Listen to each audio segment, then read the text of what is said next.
আমার মেয়েটা এমন হয়েছে, মাছ ২ দিন রান্না করলে পরের দিন আর ভাত খেতে চায় না। তাই আজকে আবার মুরগির মাংস রান্না করলাম। মুরগির মাংস আর পোলাও দিয়ে আজকের ইফতারিটা আমরা করব। সো হ্যালো এভরিওয়ান, আসসালামু আলাইকুম। কেমন আছেন সবাই? আশা করি সবাই ভালো আছেন, আমরাও ভালো আছি আলহামদুলিল্লাহ। আজকে আবার আমার রান্নার একটা ভিডিও নিয়ে আপনাদের সামনে এলাম। তো আশা করি ভিডিওটি আপনাদের কাছে ভালো লাগবে। অবশ্যই আমার ভিডিওটি পুরোটি দেখার চেষ্টা করবেন। আজকে ইফতারির জন্য পোলাও আর মুরগির মাংস রান্না করব।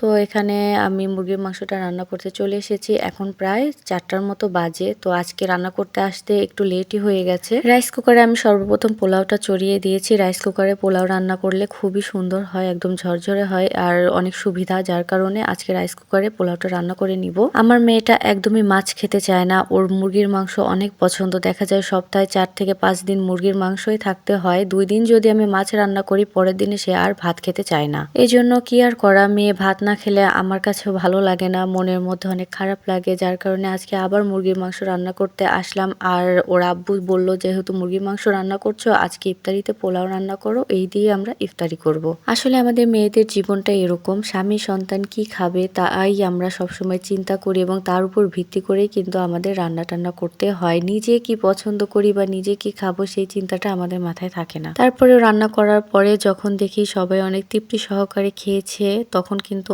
অনেক ভালো লাগে। তখন সারাদিনে যে এত কাজ করি, এত ক্লান্ত থাকি, সেগুলো কিন্তু একদমই মাথায় থাকে না। তাদের মুখে হাসি দেখলে আমার কাছেও অনেক ভালো লাগে। আসলে এই মেয়েদের বিয়ের আগের জীবন এবং বিয়ের পরের জীবন, এই দুইটার মধ্যে অনেক পার্থক্য। আগে ছিলাম বাবার ঘরে, সবসময় আমার পছন্দটাকে প্রাধান্য দেওয়া হতো। বিয়ের আগে আম্মু দেখা যাইতো যে আমি কি পছন্দ করি বা আমার ভাই বোন কি খেতে পছন্দ করে সেগুলো কিন্তু রান্না করতো, বা এখন গেলেও সেইভাবে রান্না করে কি খেতে পছন্দ করি না করি। আর এখন আমি আমার মেয়ে কি খেতে পছন্দ করে বা আমার স্বামী কি খেতে পছন্দ করে সেগুলোর দিকে এখন আমি খেয়াল রাখছি।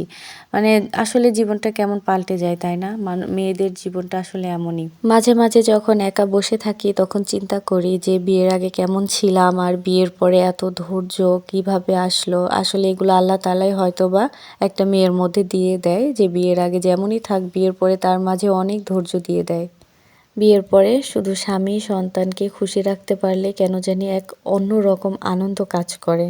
যাই হোক, অনেক কথাই বলে ফেললাম। আমার কথা কার কাছে কেমন লেগেছে আমি জানি না। তবে আমার কাছে মনে হয় যে বিয়ের পরে আসলে একটা মেয়ে এতটাই চেঞ্জ হয়ে যায় যে তখন নিজের কথা সে চিন্তা করে না, সবসময় অন্যকে খুশি রাখারই চেষ্টা করে। তো যাই হোক, কথা বলতে বলতে এখানে কিন্তু আমার রান্না টান্না একদম শেষ, ইফতারের টাইমও হয়ে গেছে। এখন আমরা সবাই মিলে ইফতারিটা করে নিব। মাঝে মাঝে ইফতারিতে অন্যরকম খাবার খেতে কিন্তু ভালোই লাগে। আলহামদুলিল্লাহ, আজকে তরকারিটা অনেক মজা হয়েছিল আর দেখতেও কিন্তু লোভনীয় হয়েছিল। তো যাই হোক, আজকের ভিডিওটা এ পর্যন্তই। আমার ভিডিও, আমার কথাগুলো আপনাদের কাছে কেমন লাগলো অবশ্যই কিন্তু কমেন্ট করে জানাবেন। আমার ভিডিও ভালো লাগলে অবশ্যই আমাকে সাপোর্ট করবেন, আমার পাশে থাকবেন। আজকে এ পর্যন্তই, আল্লাহ হাফেজ।